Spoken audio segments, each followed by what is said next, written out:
El PIT-CNT entregó el sábado en el Palacio Legislativo 430.023 firmas para habilitar un plebiscito sobre su reforma constitucional con cambios profundos al sistema de jubilaciones y pensiones. Al cabo de 7 meses, la campaña, titulada Afirmá tus derechos, logró superar con creces el apoyo del 10% del padrón electoral, el mínimo requerido para este procedimiento de reforma. Ese logro fue calificado como una hazaña por la central. Si la Corte Electoral valida las firmas, la consulta popular tendrá lugar en octubre junto con las elecciones nacionales. ¿Qué es lo que dice a grandes rasgos la papeleta de reforma?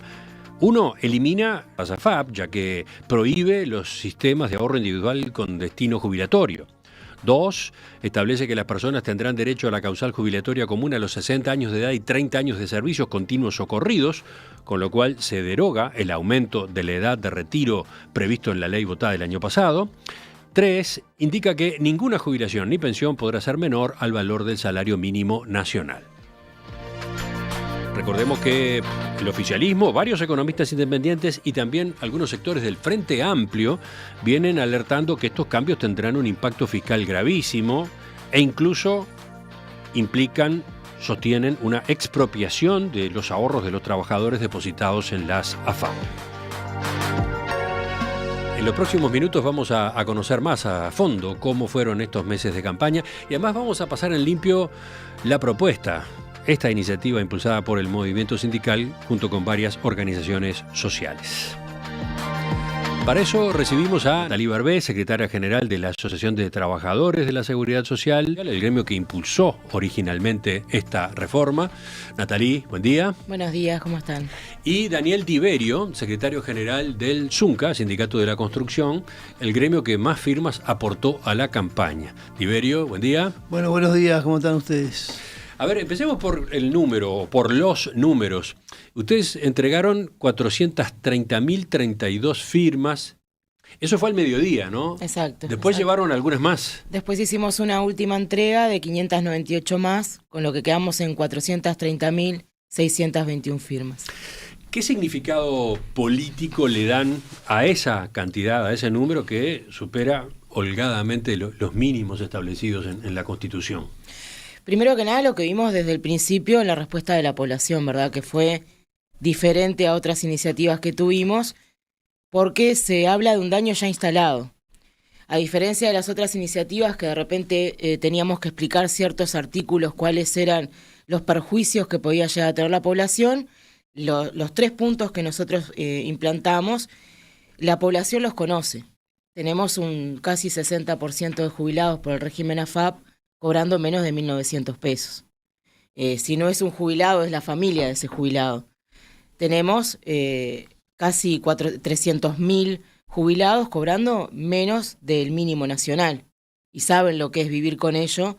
Nosotros como ATCS manejamos una olla popular de la cual el 80% de las personas que asisten son jubilados con la mínima. Es una realidad que está instalada en este país. Y el tema de la edad jubilatoria ni que hablar, porque los trabajadores, quienes vivimos solamente de un sueldo, que no tenemos empresas, no tenemos herencias, no somos los llamados patricios acá en el Uruguay, que el día que nos jubilemos o que ya no podamos trabajar vamos a precisar que se nos habilite una jubilación, sabemos que después de los 40 años es difícil conseguir trabajo en este país. No solo lo sabemos nosotros, sino que tenemos que recordar que la ley 18.395 incluye un subsidio transitorio por inactividad, o sea que el mismo gobierno, en su momento al emitir la ley, reconoce que cuando un trabajador se quedaba sin trabajo a los 58 años, le iba a ser imposible mantenerse o conseguir algo hasta los 60 y por ende se crea el subsidio transitorio por inactividad, que lo que hace es que el trabajador tenga una especie de prejubilación durante esos 2 años para poder subsistir.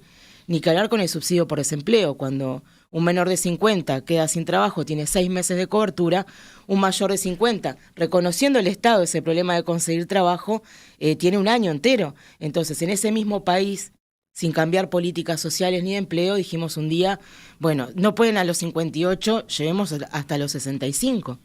¿Qué hace esa persona a esos 7 años?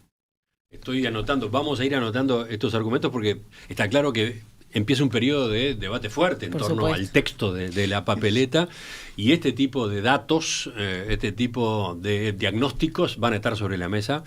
Fue interesante esa primera respuesta que daba Nathalie Barbé de la ATSS. Si me permití un respaldo más al argumento de la compañera. A ver. El Instituto de Estadística y Censo tiene un dato de que la tasa justamente la tasa de lo que tiene que ver laboral entre los 40 y los 60 años anda en un 80% más o menos, ¿no? ¿Cómo es eso? A ver. La tasa que tiene de ocupación la franja entre los 40 y los 60 anda en un 80-81%. ¿Está bien? Esa misma tasa después de los 60, los 61 adelante, cae a un 20%. Entonces te queda clarísimo de aquellos trabajadores y trabajadoras con mayores de 60 años son los que tienen mayores dificultades para sostenerse en el mercado laboral. Esa gran diferencia hay, ¿no? Dato del Instituto de Censo, ¿no? Uh-huh. El Instituto Nacional de Censo. No sé si Nathalie sobre eso agrega algo. Sí, ahí queda dilucidada una de los primeros errores, porque tengamos en cuenta que esta reforma que se hace en el 2023, Saldain habla de corregir errores de diseño del año 1996. Se vuelven a cometer errores, después capaz que hablamos un poco más, porque incluso la primera ley, apenas se instaló la ley, se tuvo que generar una nueva ley, artículos para corregir errores que también se dieron con la 20.130. Pero recordemos que la reforma se impulsa porque se dice que bajamos de un promedio de 8 trabajadores por un pasivo a 4 trabajadores por un pasivo, y que por eso había que aumentar la edad jubilatoria. Eso que decía Daniel, que es muy correcto, el INE, esto está publicado en CIMBE, en el análisis que hace la comisión de expertos al realizar esta reforma, se habla de que un 18,8 solo mantiene su empleo, y de ese 18,8 menos de un 12 lo hace regular. O sea que nos dijeron que nos van a aumentar la edad jubilatoria a 65 años para que menos del 12% de los trabajadores mantengan la seguridad social durante esos 5 años. Una seguridad social no se sustenta con menos de un 12% de los trabajadores. Pero más allá de hablar de sustento económico, que no es lo principal que le importa a la población. Ya entre los 40 y los 60 años, como decía Daniel, hay un 88 más o menos por ciento. Ya estamos hablando que un 12% de los trabajadores pierde el trabajo entre los 40 y los 60. Y después estamos hablando que los 60 en adelante hay un 60% de trabajadores que no continúa. ¿Qué pasa con esos trabajadores? Volvemos, que no son patricios, no tienen empresa, viven de su empleo en esos 5 años con los cuales se extiende esta edad jubilatoria. Ahora volveremos entonces al tema de fondo, a la reforma o a la iniciativa de reforma. Pero yo le preguntaba a Diverio sobre la recolección de firmas. El ZUNCA, el Sindicato de la Construcción, recolectó 70.000, más de 70.000, fue el que más firmas aportó. ¿Por qué? ¿Qué circunstancias se dio en ese caso? Bueno, la circunstancia primero que analizamos nosotros, que la reforma que llevó adelante este gobierno, que está implementada, analizamos los perjuicios que aumentaban más fundamentalmente en el conjunto de los trabajadores y trabajadoras de la construcción, sino también en sectores muy importantes como la empleada doméstica, trabajadores rurales, los trabajadores de los frigoríficos y un conjunto de esa población. En ese marco nosotros hicimos primero un plan de argumentación, por qué entendíamos esto que es un gran retroceso y cuál era nuestro planteo para tratar de resolverlo. No solamente quedarnos con el elemento de justamente nocivo que tenía la reforma implementada que hoy está vigente. Y por eso creo que fue eso lo que nos permitió a nosotros salir de forma organizada, por supuesto. Primero hablar con los vecinos y vecinas. Yo creo que hubo un gran menosprecio a la inteligencia del pueblo y a la gente. Porque cuando salía a decirse a golpe de balde por la prensa, actores políticos de fuste, de que el PIT lo que iba a hacer confiscar el dinero de la gente que estaba en la FAP, directamente, de que este país se iba a caer a pedazos, lo siguen diciendo, a partir de no poder sostener una reforma de tal tipo.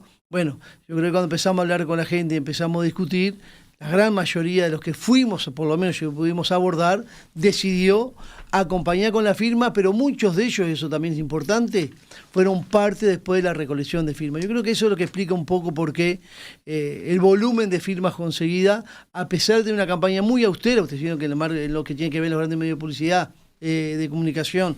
No tuvimos una fuerte comunicación, pero es cierto sí que el puerta a puerta, el barrio a barrio, permitió intercambiar con los que tenemos que intercambiar. Que en definitiva, la gente de los barrios, que son los que resuelven, acompañarnos con la firma, ¿no? La propuesta no fue acompañada por todos los sindicatos. Sí, claro. Dentro del PIT-CNT hubo Sí. debate, hubo diferencias.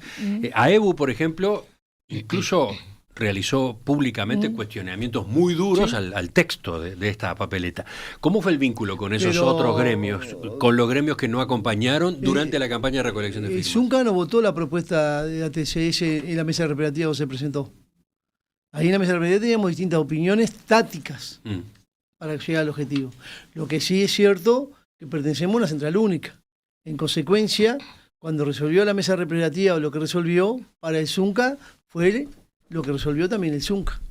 En consecuencia lo tomamos de esa manera, pensamos que tiene que ser así, porque la mesa reparativa democrática discute y resuelve. Después que resuelve, no hay dos resoluciones, hay una sola. En consecuencia, mi sindicato, que tenía una opinión diferente, igual que otros sindicatos, pusimos atrás de la resolución de la mesa, por eso es que salimos con la contundencia que salimos. Está bien. Y los resultados son estos. Es importante la aclaración, pero yo preguntaba qué pasó con los otros sindicatos, qué pasó, por ejemplo, con AEBU, cómo fue la relación. AEBU también tuvo presentación de lista de firmas, o sea, AEBU no sé cuántas firmas presentó, pero, por ejemplo, de mi departamento canario, de AEBU vino más de 1.500 firmas, ¿no? Natalie, ¿qué iba a decir de esto? No, hay una diferencia, además de táctica, hay una diferencia funcional entre las diferentes cajas, ¿no? El problema más grande que teníamos nosotros en fusionar las ideas desde el principio para llevar adelante esta iniciativa era el tema de las AFAP. El Banco de Previsión Social cubre el 95% de la población y fue el afectado por el sistema de privatización. Recordemos que las cajas paraestatales, hasta esta última reforma, no estaban incluidas. Pero ¿cuál es la diferencia? Se las incluye porque con también diciendo que son deficitarias, entonces había que incluirlas al régimen AFAP para sacar ese peso al Estado. Sí, se crea un sistema único. Se crea un sistema único, que es una de las primeras mentiras que se diluyen, porque ese porcentaje que ahora esas cajas paraestatales que antes no pagaban le van a traspasar a las AFAP, lo vamos a cubrir todos los trabajadores a través de rentas generales, porque como son deficitarias, el pasar un 5% o un 15%, porque recordemos que la reforma cambia los pilares de aportación, hasta 120.000 pesos más o menos alrededor, se le paga un 5% al AFAP y un 10% al BPS. Ahora, todo lo que excede es el 15% solo para la AFAP. Entonces, lo que tengamos que cubrir del traspaso que hagan esas cajas a las AFAP, sea un 5% por sus trabajadores o un 15%, se los vamos a devolver a través de rentas generales. Entonces ya la frase de las incluimos en las AFAP para sacarle peso al Estado es una mentira, porque se la vamos a cubrir por los próximos 30 años con rentas generales, que es el Estado y que somos todos nosotros. Ahora, la respuesta está yendo al texto o a las consecuencias de la ley que se votó el año pasado. También pero también anoto, eso nos explica... Voy anotando, sigo anotando argumentos. Nos explica que esas cajas no vean la dificultad como lo vemos nosotros, el Banco de Previsión Social, el déficit que creó la privatización de las AFAP, creó un déficit grandísimo en el Banco de Previsión Social, que esas cajas no lo vieron hasta ahora ni lo verán por los próximos 30 años. Pero la pregunta era a propósito de cómo se comportaron esos gremios, cómo se comportaron los gremios que no estuvieron de acuerdo dentro del PIT-CNT con esta reforma.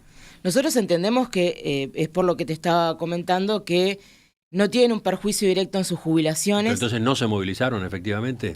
No, se movilizaron. Capaz que no de la misma forma que quienes estábamos de acuerdo, que obviamente cuando vos estás convencido 100% de llevar adelante algo, metés toda tu militancia.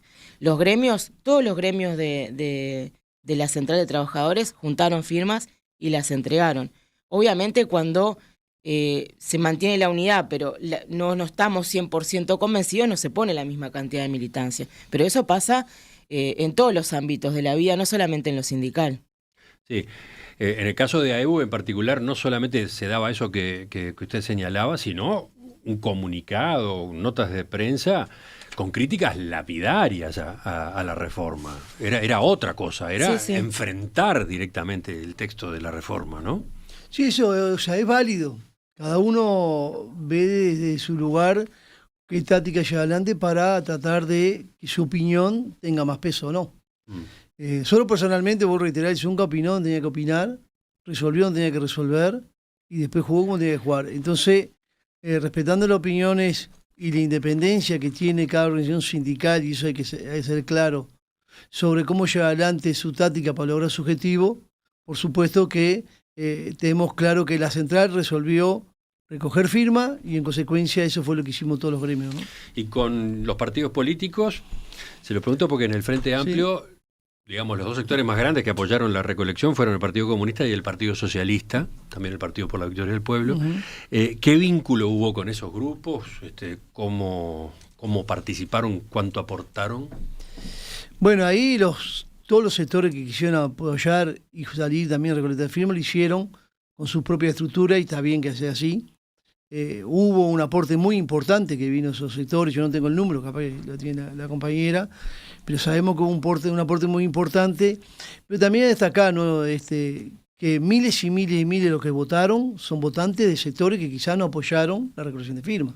O sea, el sábado en el Palacio Legislativo, a la hora de la entrega de firmas, había dirigentes del Partido Socialista, del Partido Comunista. Faltaba el Frente Amplio como tal, porque el Frente está bien, no se posicionó, yo no dejó meter, libertad de acción, ¿no? Yo no me voy a meter en la interna del Frente, pero lo que estoy diciendo que una cosa es la estructura política, dirección del Frente Amplio, otra cosa son los votantes del Frente Amplista. Y estoy seguro que la gran mayoría de los votantes del Frente Amplista, o sea, acompañaron, y la gran mayoría de lo que pudimos abordar acompañaron con su firma e incluso militaron junto con nosotros desde los gremios, de las organizaciones sociales, desde los barrios a juntar la firma. Entonces, yo separo una cosa de la otra. Yo respeto la decisión que puedan tener cada sector e incluso cada, quizás, dirigente de cada sector político. Otra cosa es el votante, que nosotros decimos normalmente a pie, que son muchas veces compañeros de trabajos, son vecinos de los barrios, son muchas veces los que están en las asociaciones populares,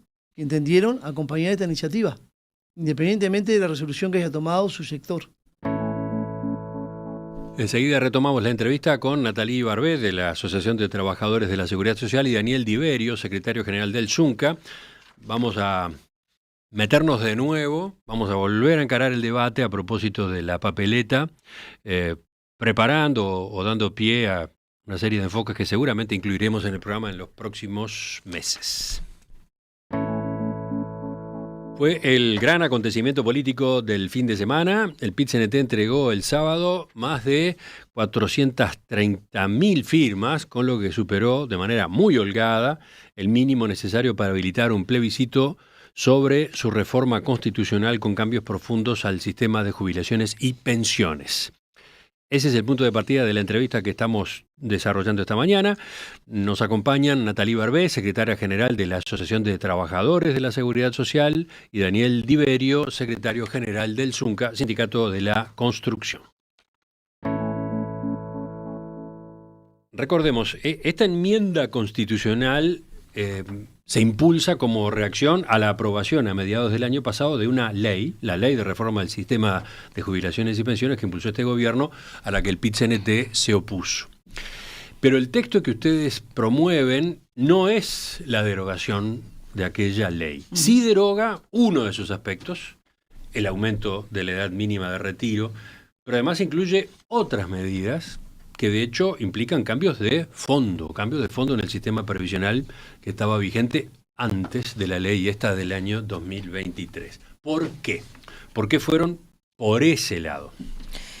Primero que nada, nosotros comenzamos antes de que se instalara la reforma, porque ya habíamos tenido conversaciones con quienes eran candidatos presidenciales en ese momento, y teníamos una idea, un pantallazo de cuál iba a ser los cambios que se iban a realizar, no efectivamente los que se realizaron tan crudos, porque ninguno lo transparentó antes de gobernar, pero sí por lo que se decía de que éramos una población envejecida, por lo que siempre se ha dicho de las AFAP, más o menos veíamos por dónde venía el camino.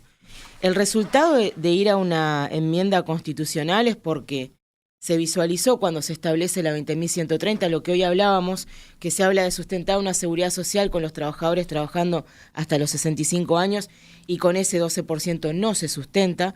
Por ende, entendemos que, al igual que a nivel internacional, hay una idea de desestimar el acceso a la jubilación. Y esta misma reforma lo establece porque no es solamente el aumento de la edad jubilatoria a 65, sino que habla de una visualización dentro de 3 años de el déficit para ver si hay que seguir aumentando esa edad.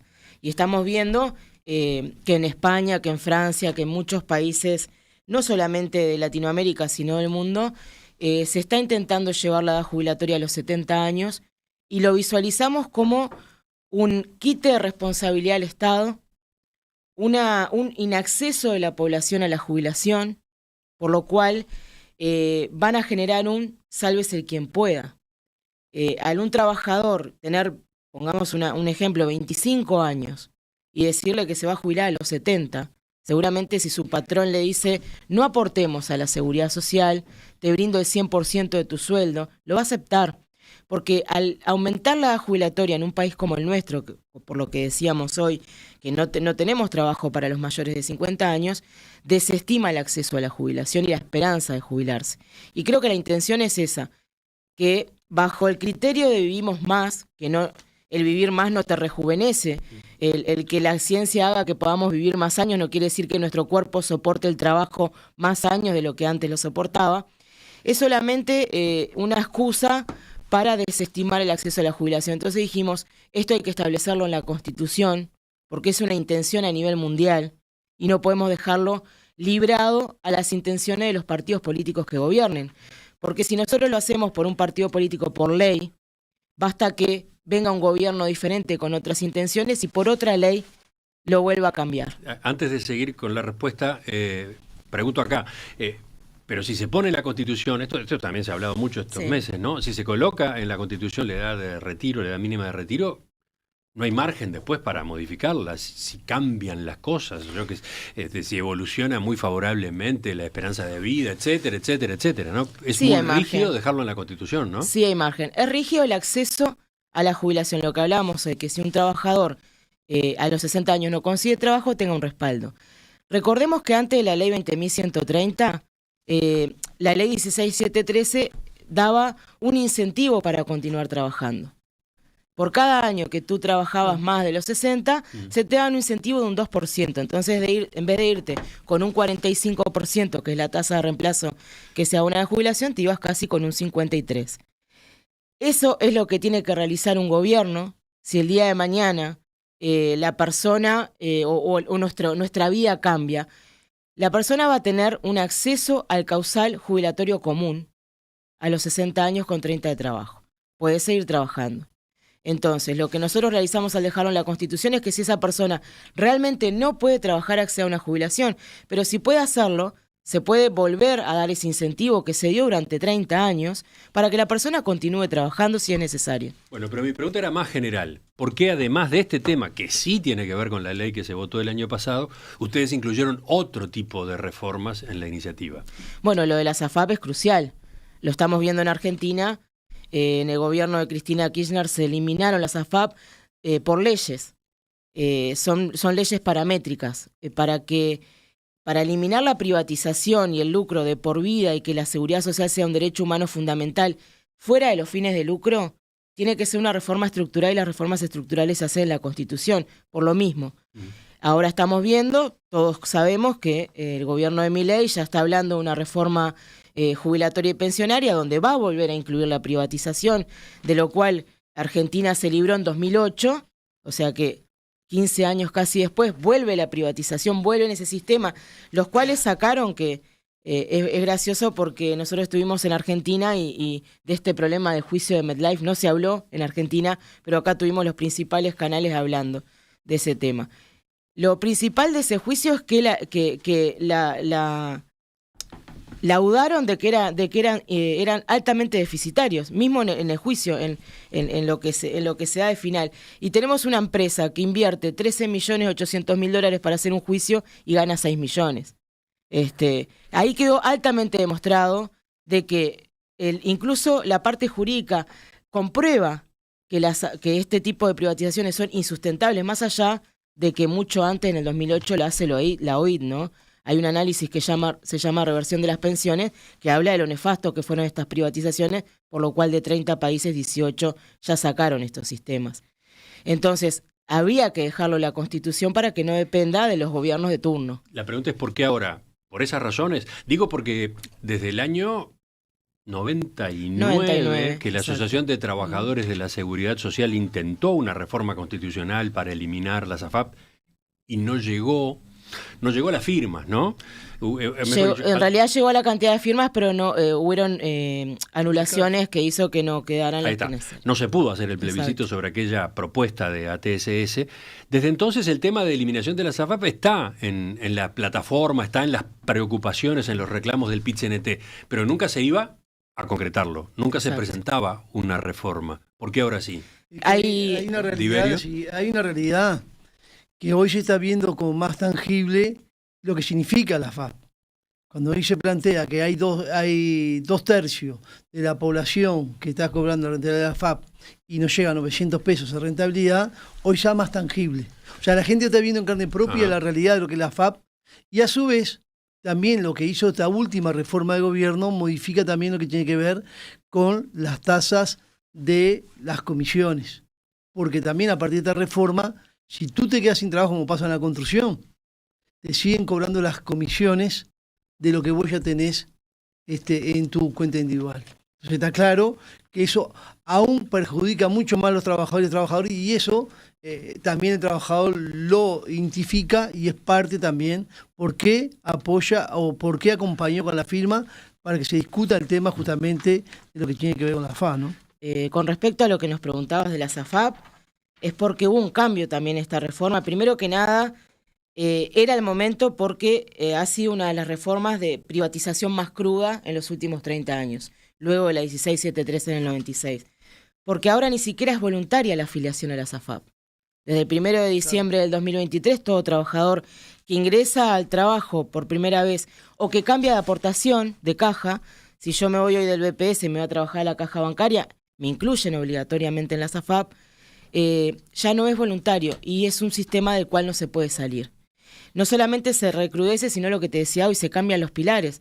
O sea que la aportación más fuerte de los que ganan más, en vez de ir para el Banco de Previsión Social, va para las AFAP. Y si estamos hablando de que es un régimen que se lleva los aportes de los trabajadores, genera ganancias para ellos mismos. Acá tengo lo que cobran de comisiones. República FAP, un 21,7% de comisión. Unión Capital, un 22,27% de comisión. AFAP Sura, 23,27%. Integración, lo que ahora es Itaú, un 23,27%. O sea que estamos hablando de que casi... ¿Integración? Que ahora se llama Itaú. Esa era Unión Capital. Sí, que después pasó a ser Integración y ahora es Itaú. Te cobran un 23,27%. Estamos hablando de que una cuarta parte de los aportes tuyos se van en comisiones.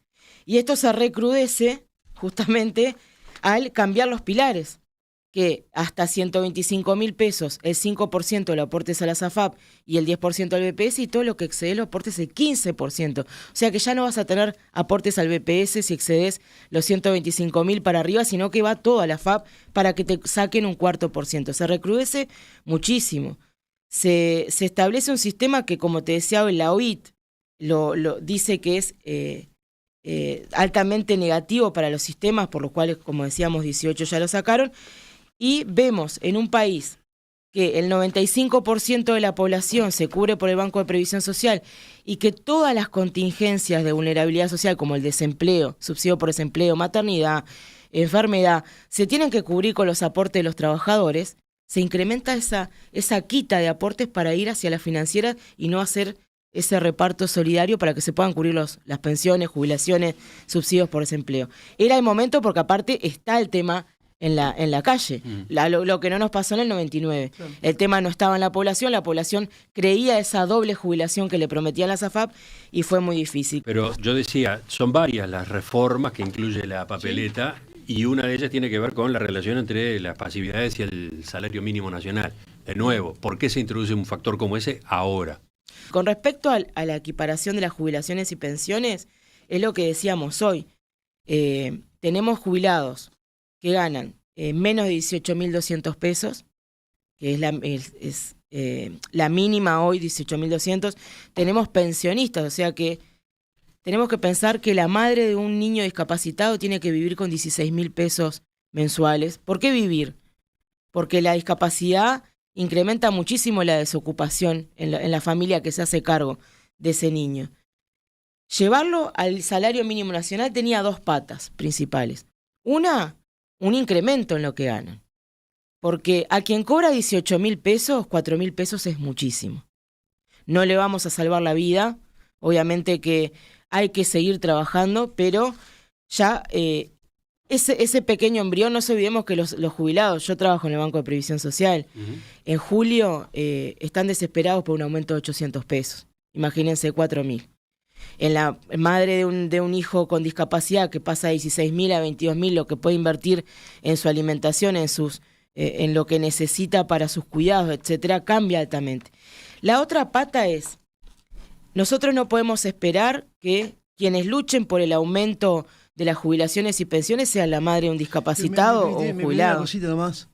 Se venía con un régimen, por lo menos en los gobiernos anteriores, que el adelanto de ajuste que se daba en junio, después no se descontaba en enero.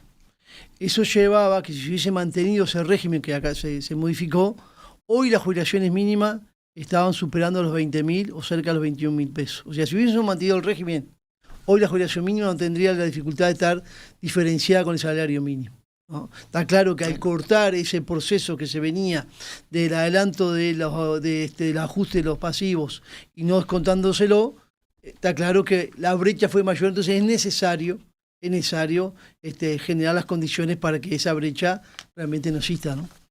No, lo que estaba explicando que nosotros, sabemos que los aumentos que se generan en lo que son sueldos y jubilaciones son a través de la pelea de la lucha de los trabajadores. No salen normalmente de intenciones políticas. Y dejar ese reclamo en madres de un niño discapacitado o ese reclamo en un jubilado de 70, 80 años es complicado. La otra pata de igualar con el salario mínimo nacional, recordemos que la forma en que se calculan las jubilaciones y los aumentos ya están en la Constitución. Aclaro esto porque en un momento se dijo que hablar de los aumentos y de los índices jubilatorios, ponerlo en la Constitución era una locura. La forma en que aumentan las jubilaciones está en la Constitución, cómo se calcula también. Lo que nosotros hacemos es que al momento de tener que pelear por el aumento, al ser lo mismo para las jubilaciones y pensiones que para los trabajadores de salario mínimo, la pelea de esa lucha sea de uno solo, tanto activos junto con pasivos. Tiene una pata política y social y una pata económica, que es lo que hablábamos.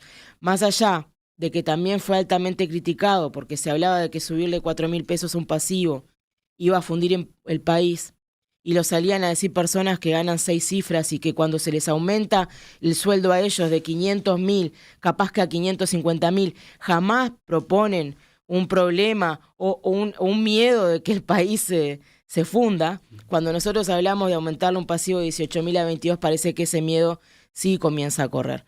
Enseguida sí. Vamos a la última parte de la entrevista, entre otras cosas para discutir a propósito de las advertencias que se han hecho, por ejemplo, sobre el impacto fiscal que tendría la aplicación de esta reforma. Bárbaro. Revisando el WhatsApp durante la pausa, lo que encuentro es una cantidad de mensajes, de todo tipo, ¿no? Pero en particular varios que cuestionan o directamente discrepan con números que ustedes han manejado a lo largo del bloque anterior de la entrevista.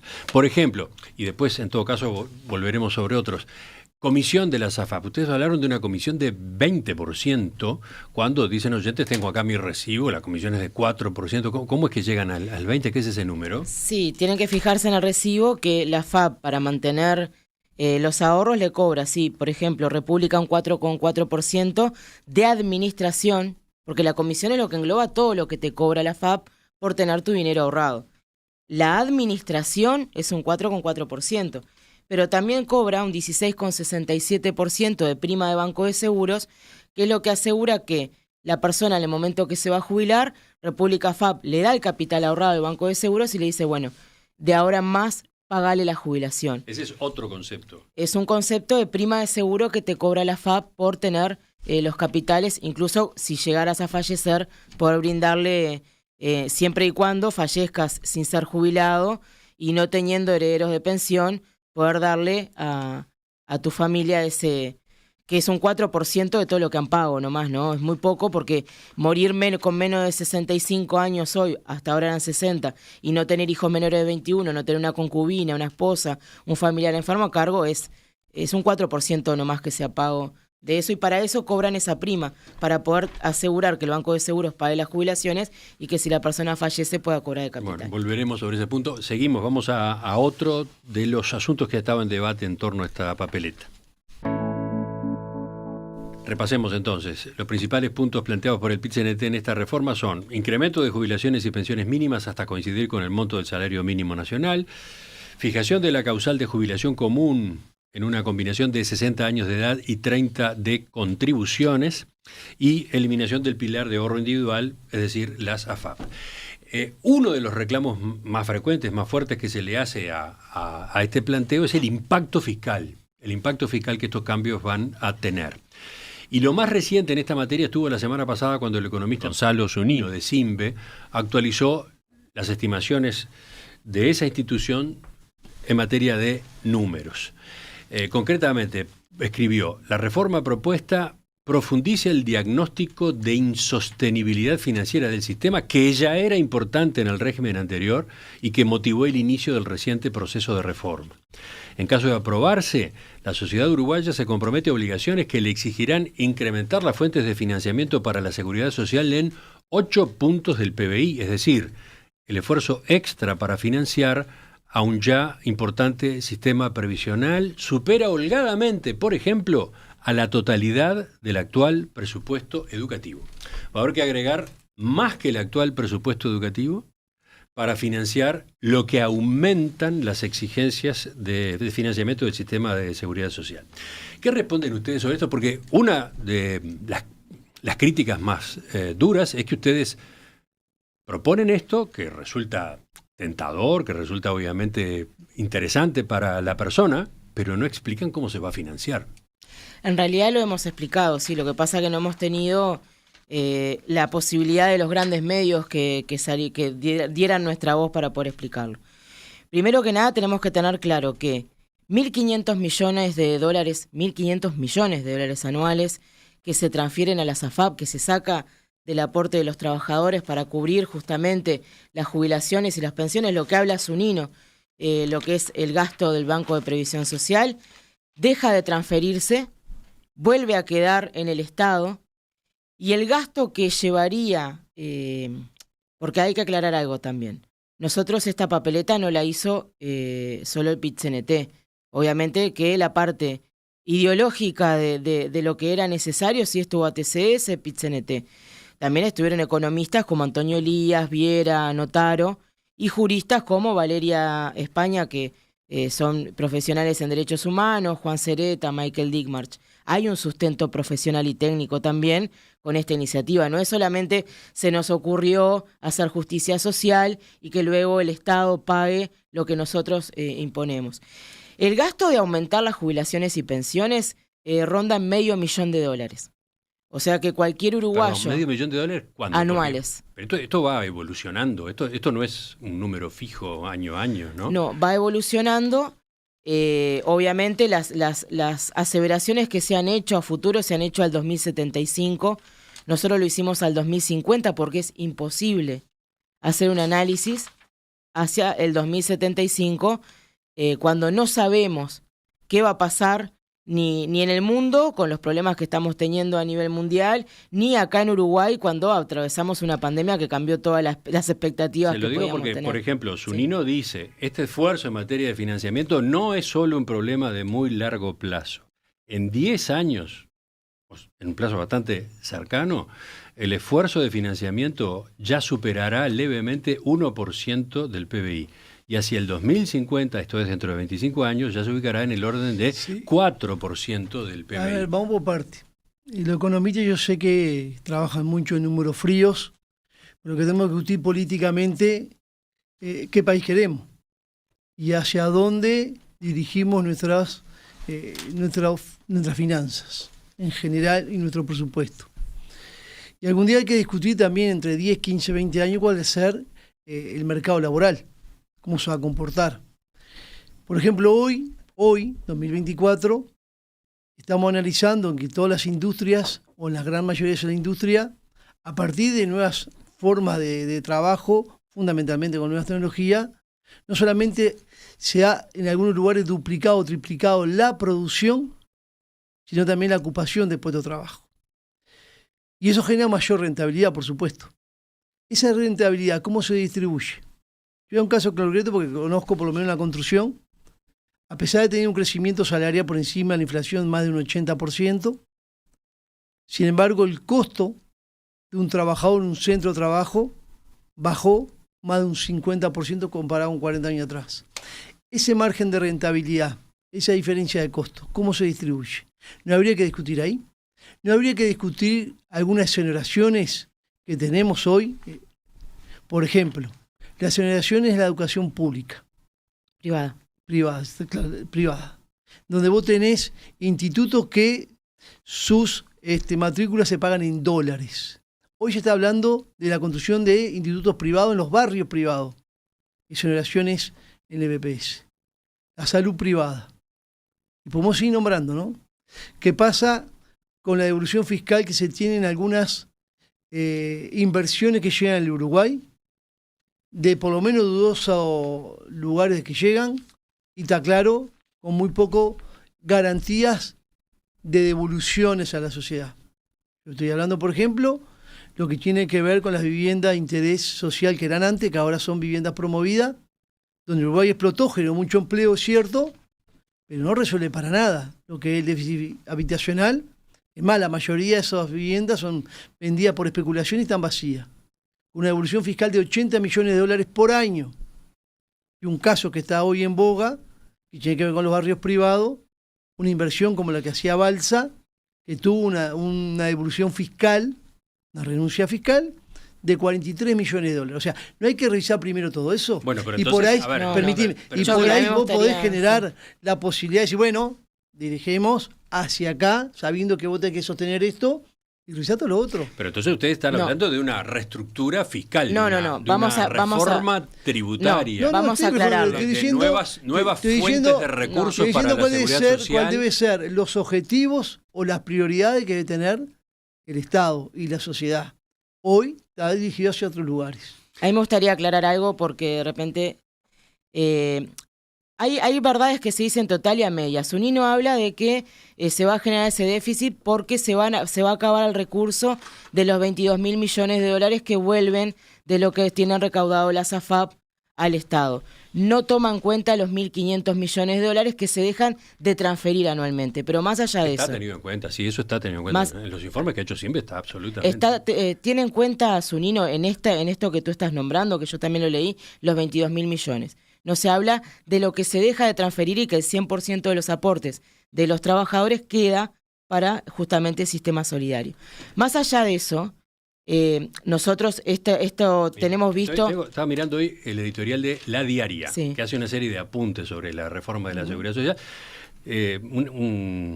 Una nota, digamos, variada, porque en algunos aspectos reconoce que hay para corregir, en otros... digamos que hace advertencias con respecto a la papeleta. Y, por ejemplo, dice, es engañoso decir que el Banco de Previsión Social dejará de ser deficitario si no tiene que transferirle dinero a las AFAP. Estas empresas no se apropian de la mayor parte de tal dinero, sino que lo invierten y luego deben pagarle a gente que se retira, como también tendrá que hacerlo el Banco de Previsión Social. Sí, pero nada Además, de eso vuelve. Dice, en la mayor parte de los casos las personas reciben del BPS más que lo que habían aportado y la diferencia a su favor proviene de otros recursos estatales. Los desembolsos del sistema aumentarían más que sus ingresos por la eliminación de las AFAP, quedarían sin efecto la reforma de la caja bancaria, se mantendrían las actuales prestaciones de la llamada caja militar. En fin, digo para que para anotar otra fuente en este debate, ¿no? Sí. Lo que pasa es que en realidad son todas fuentes que no estuvieron tampoco en la discusión. Recordemos que esto llegó a un final donde hubieron 4 meses de discusión de cómo se realizaba la papeleta, donde se les ofreció participar y hasta ese momento no participaron porque representantes de las mismas corrientes, por ejemplo, que es Unino, etcétera, estuvieron en la discusión de la papeleta. También representantes de AEBU estuvieron en la discusión de la papeleta. Todo esto sale luego, pero lo que yo quiero aclarar, porque parece que nunca queda claro, nosotros no estamos impulsando reformas tributarias. Nosotros, con el análisis que hicimos de esta papeleta, sabemos que se sustenta nuestra seguridad social siendo 100% pública y eliminando el lucro, incluso manteniendo la edad jubilatoria a los 60 y aumentando las jubilaciones y pensiones. ¿Qué quiere decir que se sustenta? Hoy es deficitario. Que no sería, hoy es deficitario y está previsto que siga hoy creciendo el déficit. Hoy ¿no? hablemos de déficit. La seguridad social por la Constitución debe mantenerse por el aporte de los trabajadores, que es un 15%, el aporte de las empresas, que es un 7,5%, no hablemos de los rurales, que es menos de un 2%, y asistencia del Estado, porque es un derecho humano. ¿Ah? Claro. Lo que ellos llaman déficit, que hablaban de 560 millones, se le incluye 280 millones de dólares de exoneraciones que como no ingresan se cuentan como un déficit. No es un déficit porque la asistencia del Estado debe estar, porque no hay otro órgano en este país que cubra las contingencias sociales que no sea el Banco de Previsión Social, cuando hay una embarazada, cuando hay un niño enfermo, cuando hay un trabajador que no puede asistir a su trabajo. Primero que nada, definamos eso. Segundo, estamos hablando de que si a 560 le restamos 280, nos quedan 300 y algo de miles de pesos en déficit. ¿No? No entendí. Pero mi pregunta es esta. No, pero es claro, si decimos que tenemos 560 millones de dólares de déficit. Mi pregunta es esta, estamos hablando de una tendencia que viene muy preocupante y por eso se impulsó desde el gobierno la ley que se votó el año pasado, que lo que buscaba era reducir el déficit creciente del sistema, la necesidad de aportes crecientes de parte de rentas generales al sistema. Pero ¿cómo explicamos entonces la inclusión? Pregunta es, con las medidas que ustedes impulsan, ¿qué va a pasar con esa curva? Nosotros, primero que nada, creemos que cuanto menos aporte de los trabajadores hay, como se habló de que 8-1 y 4-1 en lo que es aportes, si reforzamos más la fuga de esos aportes fuera de la seguridad social a instituciones bancarias, se va a generar un quiebre más alto. Segundo, nosotros estamos convencidos de que no es necesario, pero si fuera necesario el día de mañana, por alguna razón, sustentar nuestra seguridad social, ¿por qué siempre cargando de impuestos al trabajador como se lo cargó con el aumento de la edad jubilatoria y con la rebaja de su jubilación? Porque eso que yo te decía, esos incentivos que tenían hasta cuando pasaban los 60 años se eliminaron a llegar a los 65. Si fuera necesario, ¿por qué seguimos manteniendo al agro, que es uno de los medios de producción más grandes que tiene este país, aportando menos del 2% a la seguridad social? Y a los trabajadores con un 15%. Y a los trabajadores también le vamos a agregar un impuesto más. ¿Por qué tenemos las mutualistas, que todos sabemos que embolsan millones de dólares, aportando 0% a la seguridad social, y el trabajador que aporta un 15% se le va a poner más impuestos? ¿Por qué tenemos al clero, a las religiones, aportando el 0% a la seguridad social, y si es necesario en este país aumentar y comentarle al trabajador también? Acá hay un problema de por dónde se corta la necesidad. ¿Cuántos millones nos va a salir a nosotros y cuántos puntos de IVA que incluyan las cajas paraestatales y que se las devuelvamos por rentas generales? Salió a decirlo el ministro de Economía, salió Zunino a decirlo, salió Albrecht a decirnos cuántos millones nos va a costar sostener a través de rentas generales las cajas paraestatales para que las AFAP ahora no solo lucren con el BPS, sino que también puedan lucrar con las cajas paraestatales. ¿Alguien habló de esos millones? ¿Va a haber más puntos de IVA por esos millones que vamos a cubrir? Nadie lo dice. Las verdades se dicen enteras y no a medias. ¿Cómo sigue el abordaje de estas cuestiones? Por la vía del debate. Es la forma más práctica para que toda la controversia en torno a números, en cuanto a proyecciones, en cuanto a fórmulas de financiamiento, pueda ir procesándose sobre la marcha en una materia que es muy delicada, muy compleja, llena de vericuetos y de tecnicismos. Así que, bueno, por hoy les agradezco a Natalí Barbé de la Asociación de Trabajadores de la Seguridad Social y Daniel Diverio del ZUNCA que hayan estado con nosotros. Vamos a ver cómo resulta la posibilidad de armar discusiones. Hemos hecho nuestros intentos en esta etapa previa al 27, no lo logramos, no tuvimos éxito. Por un lado o por el otro siempre aparecía alguna objeción al otro, a quien iba a venir del otro lado, ¿no? Bueno, vamos a ver si de aquí a octubre eso es posible, así que seguimos conversando, ¿eh? Muchas gracias. Bueno, gracias a ustedes.